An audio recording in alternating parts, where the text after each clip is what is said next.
This question comes from N. Murdoch, who was pondering the Christmas story, specifically how the three wise men followed a star to Bethlehem and found the baby Jesus. But what if you actually walked toward a known star at a fixed speed?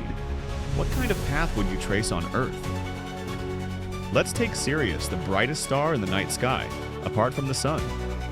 If the wise men left Jerusalem on December 25th, 1 AD, and walked straight towards Sirius, day and night, even when it was below the horizon, this is the spiral path they would follow across the Earth's surface.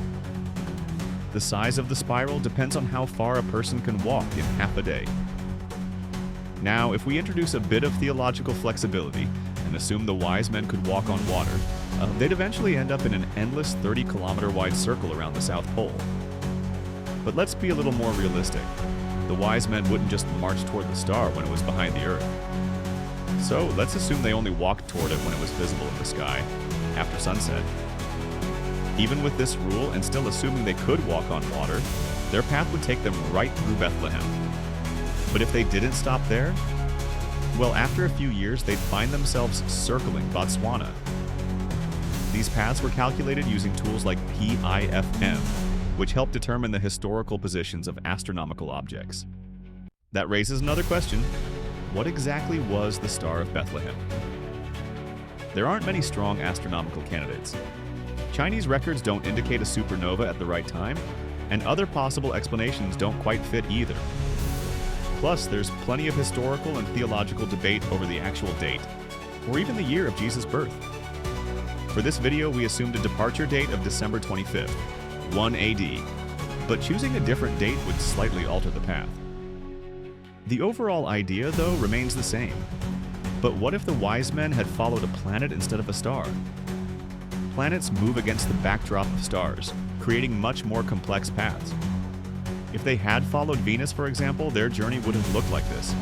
And if they followed Mars, well, at one point, they'd find themselves searching for baby Jesus at the top of Mount Everest.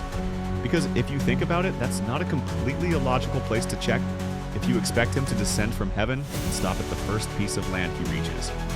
Now, let's give the wise men a bit of an upgrade.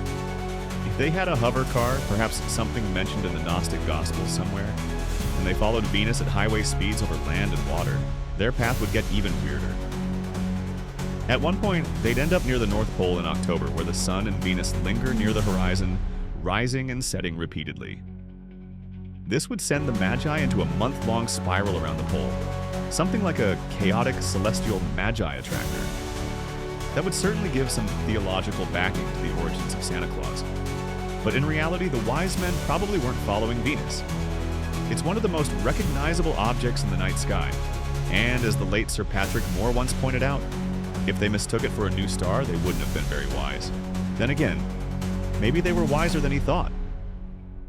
If you randomly pick a star, point at the horizon, and declare that a baby is about to be born in that direction, statistically speaking, you'd be right.